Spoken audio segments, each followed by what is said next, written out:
Welcome to the Tyler Werner Show, discussing all the latest in Philadelphia sports. The Eagles reminded everybody on Sunday that the NFL is a week-to-week league. As Sam Bradford returned to Philadelphia as quarterback of the Minnesota Vikings, of course, the opponent. And this Minnesota team, who was the only unbeaten team left in the league and coming off their bye week, mind you, they got shut down on offense. And Bradford, he had one of his worst games in quite some time as the Eagles' front seven brought the pressure on him. Jim Schwartz was the MVP of this game as the mind behind such a stellar defensive performance. Quite frankly, helped the early offensive struggles for the Eagles not matter after all in this game. And now, here's Tyler Werner. Yes! We're gonna fix yes, Jim! I love it, man! And good day, everybody. Huge Eagles win this past Sunday afternoon. Of course, that essentially, you know, it kind of keeps those playoff talks kind of viable once again, as in many regards that was like a must-win for the Philadelphia Eagles. I know it's like, you know, it's still early in the season and anything can happen, and it's a week-to-week league, as I've been saying, and this game was a perfect example of the NFL being a week-to-week league. I mean, the Eagles, when they came off of their bye week, they came off flat against the Detroit Lions. And that kind of carried over against the Washington Redskins, unfortunately, a division game that I said they bounced back from the Lions game and win, and that didn't happen. But this week, you can't complain for the most part. Whatever defensive struggles the Eagles were having, those couple of games coming out flat early in the game and unprepared, Jim Schwartz, you know, I guess turned his act around this week. This Eagles defense as a whole turned its act around this week and was all over Sam Bradford. All right, I mean, let's face it.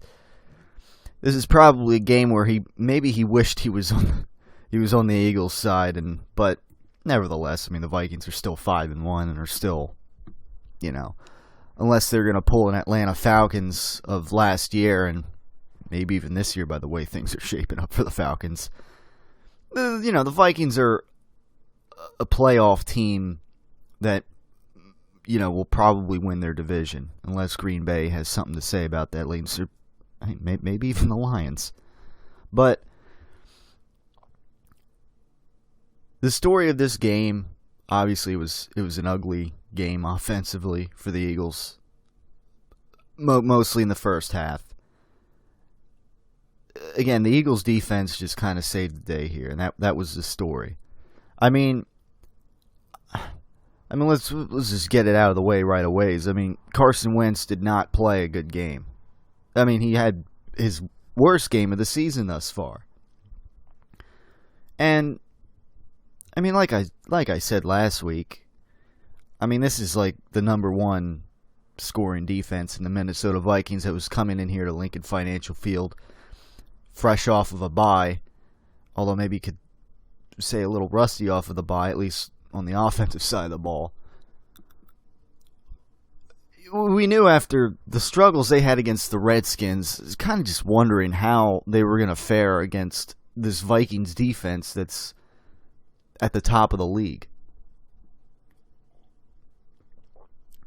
And Carson Wentz, he did not look on top of his game. Now, I don't know if wind played any factor in this game. I like to think it, maybe not a whole lot of factor, but you know, it's just, I don't know. You had a case of the whoopsies. Whether it was throwing a couple of interceptions that in previous games he wouldn't throw, or whether it was bobbling snaps or not totally, you know, kind of like tossing the ball into Darren Sproles, slipping out of his fingertips, what have you, instead of like, you know, pressing it against his chest where he's going to receive the handoff. a little, I don't know. It's like he had a little case of the uh-ohs in this game. Uh-oh. Some of them, Jason Kelsey, were not good snaps, obviously. But if you can take anything away from this game, it's that Carson Wentz, even in some bad circumstances, after some mishandlings of snaps or whatever, he'd be able to pick up the ball right away, look down the field, and make a play, whether it's over, out to Darren Sproles or whatever, or a run for a first down. He made a couple big plays after these, little hiccups, bad exchanges, bad snaps, whatever, that he didn't receive properly, and he made something out of it. And whereas other quarterbacks who come out starting a bad, game in a bad way like Carson Wentz, he kept it together. And he was out there to play. He was out there to win. Even though he wasn't having his best game, he was still putting a decent enough game together, or a game that wasn't too bad that it wouldn't hamper this Philadelphia Eagles team from winning ultimately. I mean, there's plays. I mean, again, the receiving core continues to be a question mark, and the fact, and just the Zach Ertz just kind of having a pretty pedestrian season. I mean, again, Josh Huff actually led the way this game in receiving with 4 receptions for 39 yards. And of course, he had that big kick return in the first half.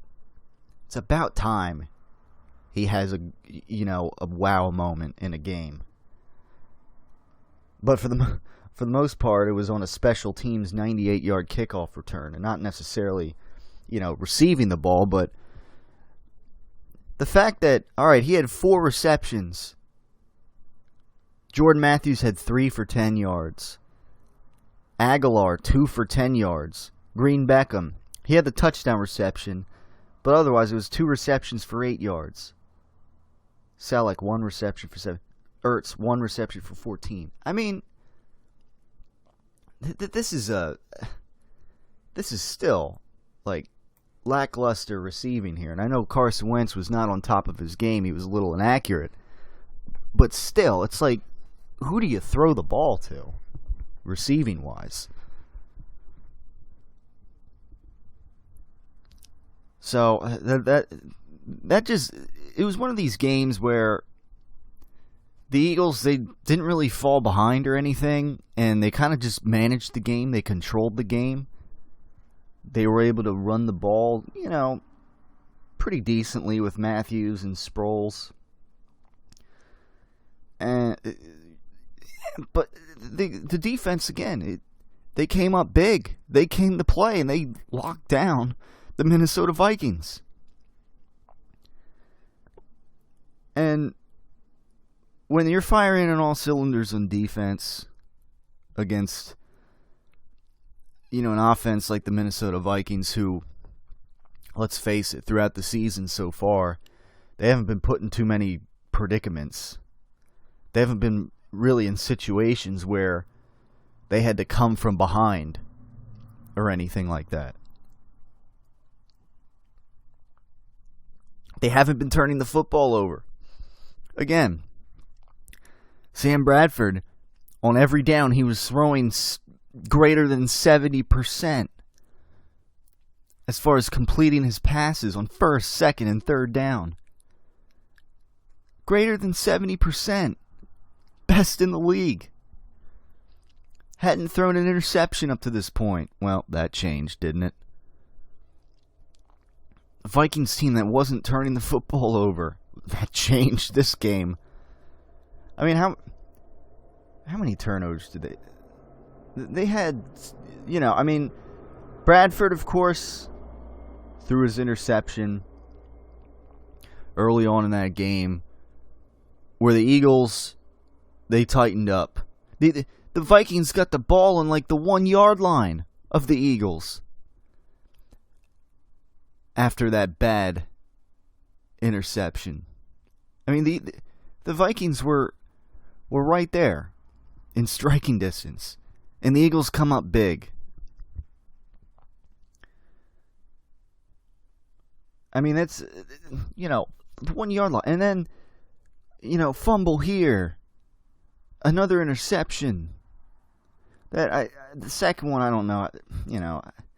Sometimes these receivers for the Eagles or in tight ends, whatever, they just gotta want the ball more. It's not always going to be on the money, and unfortunately, Carson Wentz was not quite on the money this game. But sometimes you just gotta want the ball, and of course, it's no news now. But the Eagles are right now. They're in talks with perhaps signing Torrey Smith. There's been talk of Alshon Jeffrey maybe being traded here to the Philadelphia Eagles before the trade deadline. But, that's a franchise tag deal over there in Chicago. And, you wonder how much the Eagles would really be willing to pay for Alshon. But Torrey Smith could be over here too. I mean, I don't know. That might be a marginal upgrade over Aguilar or Green Beckham right now, but I don't know. But the point is, these receivers, sometimes, you know what, they just gotta want the ball more. So that was early on. It was kind of frustrating to watch, where this Eagles team, they would, the defense would come up big and the offense wouldn't do anything about it. As we entered the second half of this game, it was 11-3, and of course that was history. Apparently there was never a halftime where the score was 11-3 in NFL history.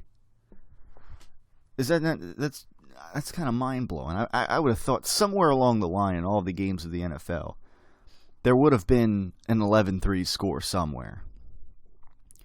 But, of course, that was aided in the fact that Doug Peterson wanted to go for two after that penalty on the extra point. Gave him the ball at the 1 yard line. And, he said, let's go for two. And Carson Wentz, runs it in. Gosh, it went great. And as a result, 11-3 score in the halftime. Even though Carson Wentz wasn't having a great game, I mean, Doug Peterson, fourth and two, let's go for it. And he still has confidence in Carson Wentz to get it done. And lo and behold, they convert when they seem to need it. Although these fourth downs, I mean, maybe you don't always have to go for them. Maybe it's not always maybe it's not always the safer play, but nevertheless, they convert them.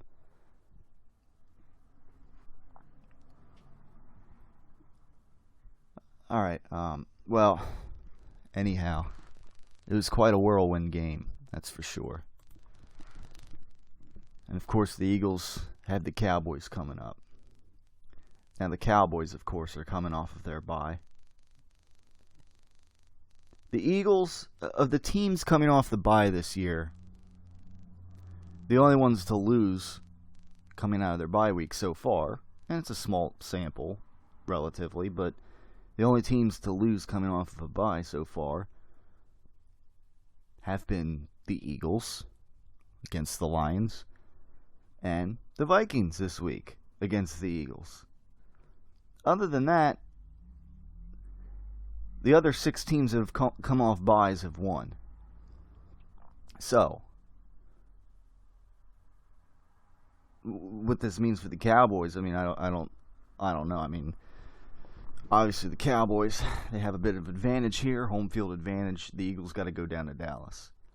And speaking of home field advantage, this game against the Vikings, the game against the Steelers where they came out strong, dare I say, maybe the Eagles, they have a bit of a home field advantage of their own going on here. I would like to think and hope so. If you're looking at like things right now to be, enthusiastic about after this game, I mean, obviously Carson Wentz's performance is not at the top of the list. Maybe, again, he was still well composed. I mean, he was still, when Nelson Aguilar's, running a streak route or whatever down near the sideline, slows down, and then, after the play, he's still getting in Nelson's face, and why didn't you run? Why did you slow down? Why didn't you keep running? And that just continues to be a thing with Nelson Aguilar. Why he slows down, and, and yada yada, but... What's the matter with you? But, again, I mean, on his worst, on one of his worst games like this, where he didn't look very good at all, mainly in the first half, there's still some good things that was able to, that you could take away, in that, maybe when you're not facing the number one defense in the league, maybe when you have better weapons, I don't know, maybe when you're just a little more confident, and in your element. I don't know if Carson was, he was a little out of his rhythm this game, but again, it's not too alarming when it's against this defense in maybe some windy conditions and with a lack of a receiving core and tight ends that just aren't really being used. I mean, it's like, who do you go to the ball with? But so I can't sit here and say Carson, I can't praise Carson Wentz for his, but there are some things that you could take away from this game and sort of be happy about. I mean, the defense again. I don't know how they're going to come out against the Dallas Cowboys when they got they got a challenge they have to face in essentially, like the number one running back in the league right now, Ezekiel Elliott, how they're going to handle him. How they're going to handle, Des Bryant's coming back. I don't know if he'll be full strength, but Cole Beasley's been making plays for him. Their offensive line, again, one of the best in the league. And I'm just, I'm curious how they're going to come out against this Cowboys team who's going to be well rested. I don't know if they have a bye week hangover ordeal. I mean, odds say they don't, as most teams have come off their byes this season and won. But I don't know. You never know. It's a week-to-week league in the NFL. And the Eagles proved that this past Sunday with the way they played against the Minnesota Vikings. And, they do say, I mean, I'm not saying it's a championship year or anything for the Eagles, but they do say defense wins championships. And if Jim Schwartz can, I don't know, I'm not saying the Eagles are a complete defense, but if they can come out like that and get that kind of pressure on Sam Bradford, I mean, again, this is an elite team we're talking about here thus far in the season. In the Minnesota Vikings, they were undefeated for a reason. They had a formula that was working for them. Their defense was playing really well. Sam Bradford, he wasn't getting pressured this season. He wasn't getting caught in tough situations. And the Eagles, they put him in a tough situation.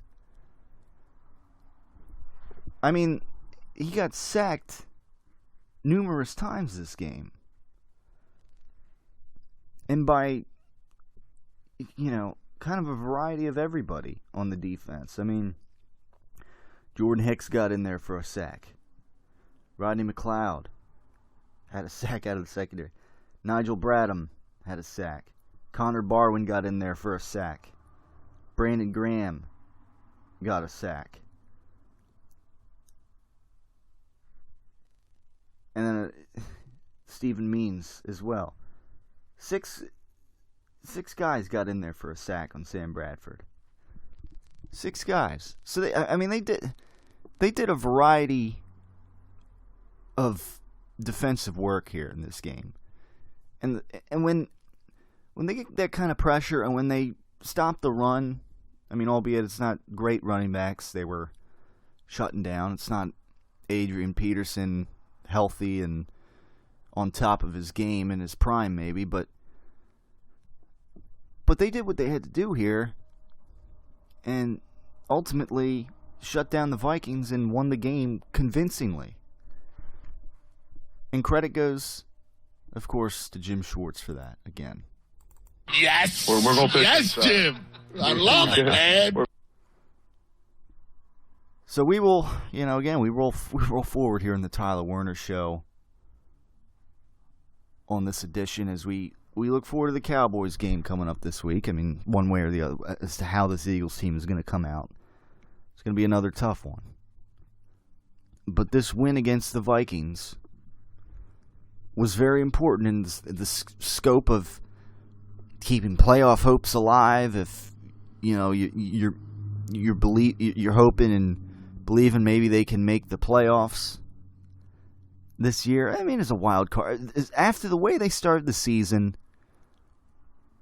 it's just kind of in the way that they can beat these good teams at home like they've been beating in the Steelers and the Vikings. It gives some glimmer of hope that maybe that playoff idea can be reinvigorated.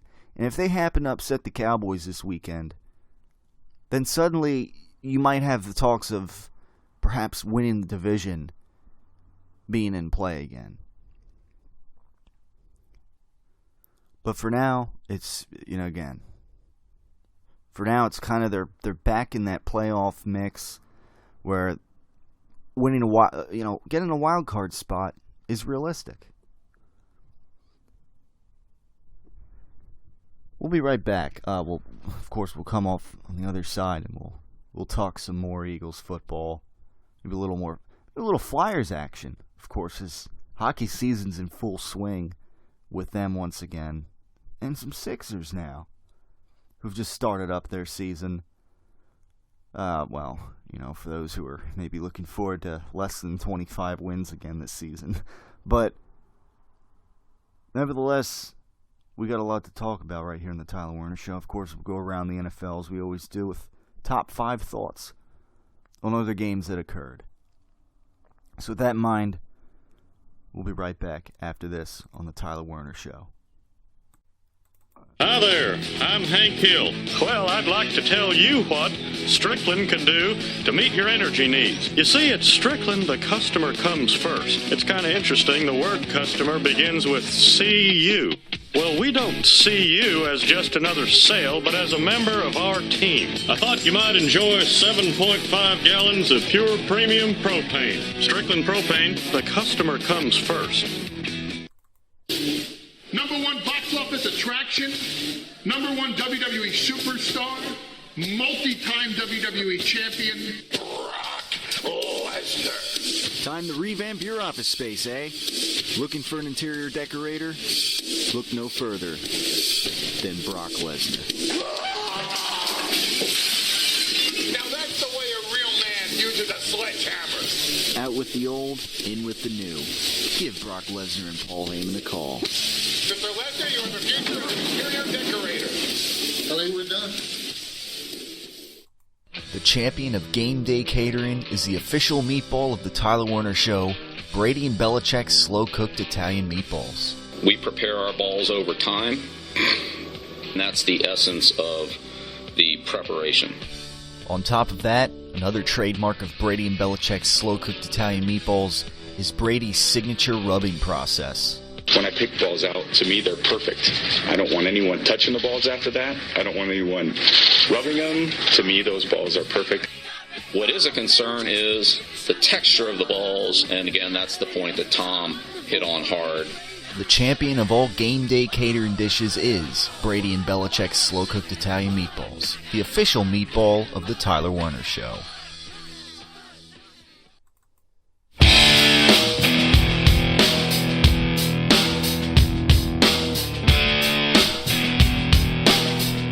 we return right here on the Tyler Werner Show on this late October Wednesday as we're heading into almost the month of November. Hard to believe we're in the midst of the colder weather that is coming, especially here in the Pennsylvania area, and certainly we're almost mid-season in football, and it's kind of hard to believe.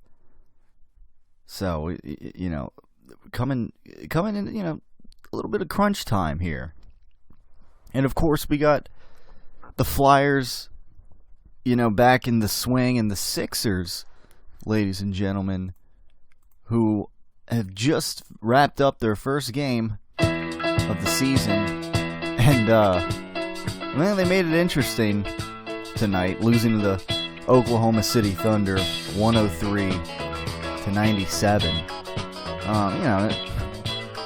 Not a bad outing for this Sixers team. I mean, Joel Embiid with playing 22 minutes tonight, scoring 20 points with 7 rebounds. So it's certainly not a bad showing out of him tonight. And then you got Nick Stauskas, the next highest scoring player, 13 points, 4 rebounds. Robert Covington had 10 points. So Julio Okafor didn't play a whole lot. He only played about 16 minutes and put in 8 buckets. So this season, it is what it is for now. When it comes to the Sixers, no Ben Simmons for the foreseeable future. Maybe January, February, he could come back and play. But besides that, it's another fairly mundane season with the Sixers, and I don't think there's going to be any deliberate tank job this season. They're just naturally not a good team right now. They just need to build. They need for these players to gel together, and that's kind of the bottom line for now. So, I guess MVP of this game has to be Russell Westbrook on the Thunder. Put up 32 points, 12 rebounds, and 9 assists. So it's looking like the Thunder are among the top over in the West this year. So no surprise there. But Joel Embiid putting up 20 points, not bad. Not a bad outing out of the Sixers for what it's worth. And of course the Flyers are just. Last week they've been on and off, but last night, of course, big shootout win for them against the Sabres, down 3-0. Claude Giroux, who leads the NHL in assists right now, had an important shootout goal. So and the Flyers a bit on and off the last week. Before that, they lost to the Canadiens 3-1. Before that, they beat the Hurricanes 6-3, and then before that, on last Thursday, it was the Ducks beating the Flyers 3-2. So lose one, win one for right now. It seems. So I don't know. See where they stand as we continue to move through the season here, especially during the winter time when it starts to become crunch time and the playoff race in the NHL really starts to heat up. So again, getting back to the Eagles, though, again, another huge win to maybe build off of here. They got the Dallas Cowboys. They're traveling down to Dallas, and I don't totally know what to expect. The tone of this game. Certainly the defense is definitely kind of crucial here. How they come out against this Cowboys team is obviously gonna. I don't know. It might make or break the game for them. When you take into account the way they were able to get pressure on Sam Bradford and just kind of embarrassed him all day, and suddenly this quarterback that was throwing that had a 70% plus completion percentage on the season, was inefficient, 24 for 41, and they were fumbling the football and turning the ball over on downs when they needed to get a first down on fourth down, and so this Vikings team that wasn't turning the football over was suddenly turning the football over like there was no tomorrow. And while the Eagles were also turning the football over on offense, at the end of the day, it didn't matter. And a big part of that is the defense and how they came out. The Cowboys have looked pretty decent defensively as well. So not to say that they're, at Minnesota or Seattle level or Denver level, but certainly, again, this lacking in the Eagles receiving core, it just continues to be a concern. And, I just wonder if Carson Wentz's confidence is wavering a little bit, and some of these guys he has to throw to, and Zach Ertz not playing to the level that you would hope he'd be capable of playing and producing.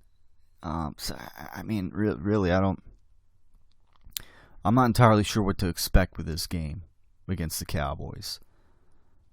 I just know that they got a tough test in that on defense, Ezekiel Elliott, they can't contain him. Could open up the passing game more. Des Bryant's going to be back. Cole Beasley's been making plays. I don't know. It could be a matter whether or not they can get the pressure on the quarterback.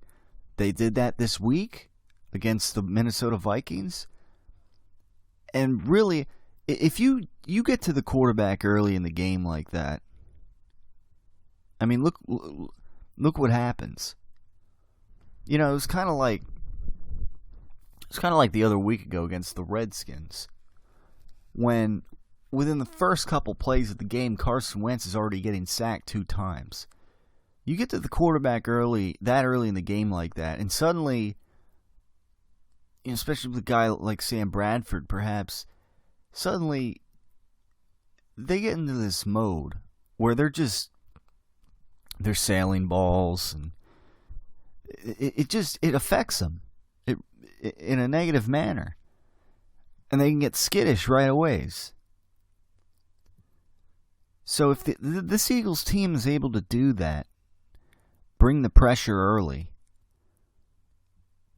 it could be a smooth sailing day. That's if they get it maybe frequently early on in the game.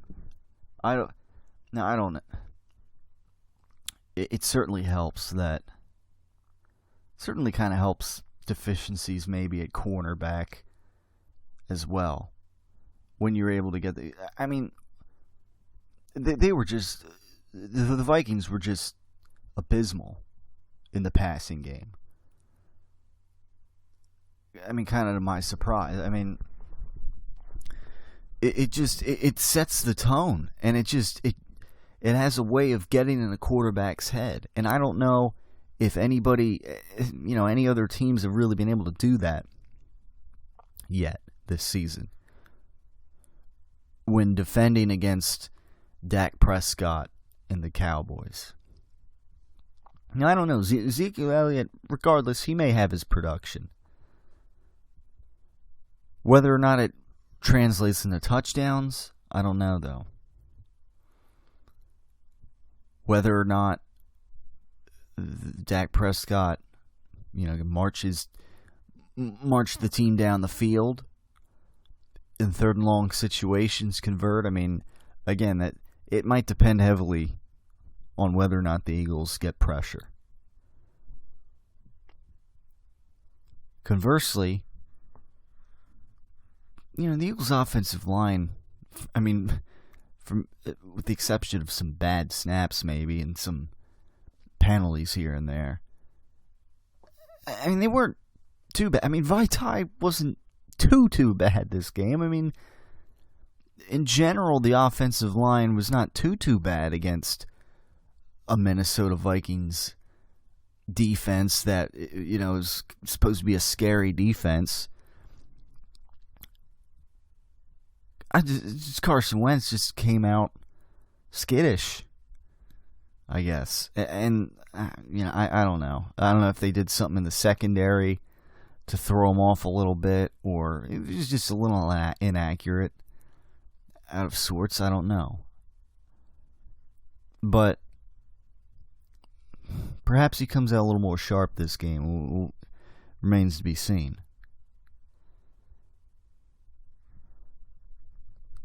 Now, you know, again, if I had to be doing a top 5 thoughts around the NFL and not throwing the Eagles, I mean, the Eagles probably, you know, hands down, beating the Minnesota Vikings.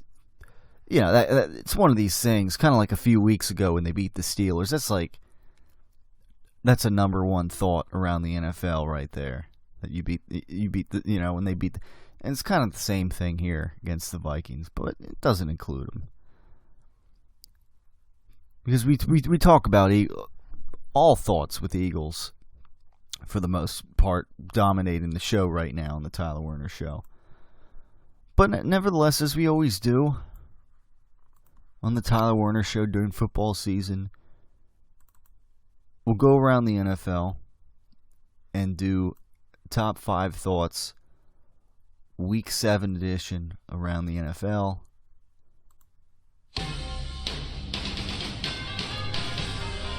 And we start number 5. The Seattle Seahawks and the Arizona Cardinals tie 6-6 down in Arizona. Yes, it was a 6-6 tie. It's not, you know, wasn't a baseball game score or anything. Well, not that there are ties in baseball, but you get the point. A defensive showdown, if you will. Kind of a, you know, of recent years, a typical matchup, battle of defenses, and certainly it showed when these two teams could only muster up field goals against one another and tie 6-6. The Seahawks are now 4-1-1. The Cardinals 3-3-1. Who knows? Those ones in the third column at the end of the season could mean a lot. Well, remains to be seen, I guess. Thought number 4. The Detroit Lions win their 3rd straight game after beating the Washington Redskins 20-17 this week. And they now move to 4-3. It's hard to believe a couple of weeks ago they were 1-3 as they were taking on the Philadelphia Eagles. Well, they beat them, and a few weeks later, look what has happened. They're now 4-3. They have a pretty, you know, I don't know, who knows? They're now in like a wild card picture of sorts. So take that into consideration, I guess, as we move through towards the month of November here. Thought number 3. The Kansas City Chiefs continued their winning ways off of the bye under Andy Reid as they defeat the New Orleans Saints 27-21. And again, another team in the AFC in a fairly strong division, mind you, in a playoff race as well. And another team in that division, thought number 2 here. The Oakland Raiders moved to 5-2 with a 33-16 win over the Jacksonville Jaguars. So they're 5-2 now in the division. And meanwhile, the Denver Broncos also won against the Jets, I guess, but they're 5-2. So got a couple 5-2 teams there in that division, and the Chiefs who are right there in the mix as well. So certainly it's a pretty strong division over there. Number one thought around the NFL in Week 7. It's the New England Patriots beating the Pittsburgh Steelers 27-16. I know the Steelers don't have Ben Roethlisberger for this game. He's missing him with a torn meniscus because he got surgery, but nevertheless, this is a big win for the Patriots, regardless. The Patriots are now the only 6-1 team in the AFC, and in the NFL in general. They're the only 6-1 team. But they kind of stand on a platform of their own right now and kind of control their own destiny this season. Not to mention, if down the road, tie-breaking, records, if they happen to be tied with the Steelers record-wise, that's a big win down the road. Because then the Patriots obviously, would get a nod for a higher playoff seed. Both teams win their division kind of deal. So, just a little food for thought there, I guess, if I could use that term. And that wraps up the top 5 thoughts around the NFL Week 7 edition. Right here on the Tyler Werner Show. But again, certainly this is another one of those weeks where the Eagles kind of look like the real deal, sort of. They were kind of the stars of the week by beating the Minnesota Vikings. They were a couple weeks ago, I guess it was almost a month ago, they were the talk of the town when they, talk of the NFL when they beat the Steelers in the way they beat them a few weeks ago. If they could beat the Cowboys coming off the bye, well, once again, they'd probably be the talk of the NFL. Because this is a Cowboys team now that is 5-1. They've been red hot. They've won 5 straight. They're coming off of a bye.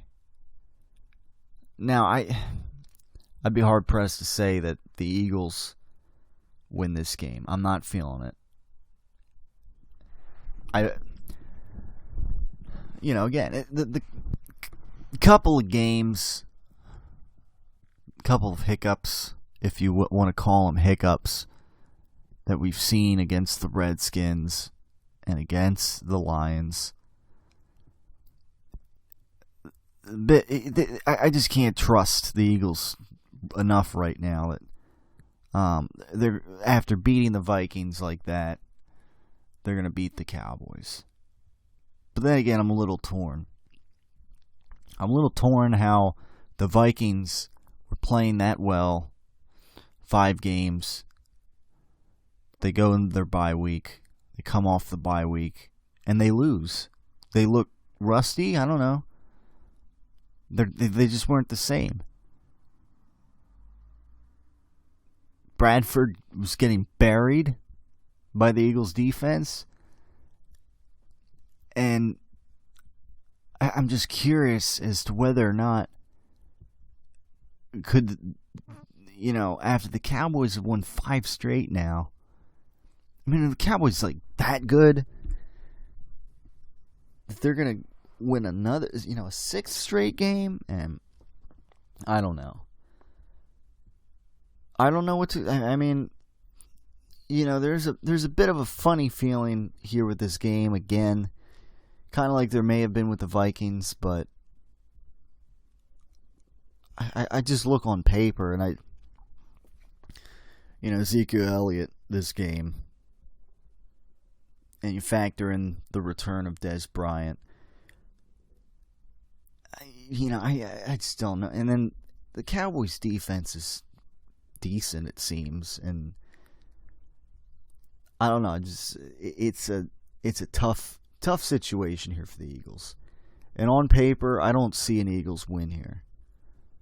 I could be wrong, but I don't know. Can't get my hopes up on this game that the Eagles would pull out a win here. What are your thoughts on this game? Share them on the Facebook page, facebook.com/Tyler Werner Show, or of course on the YouTube channel, as always.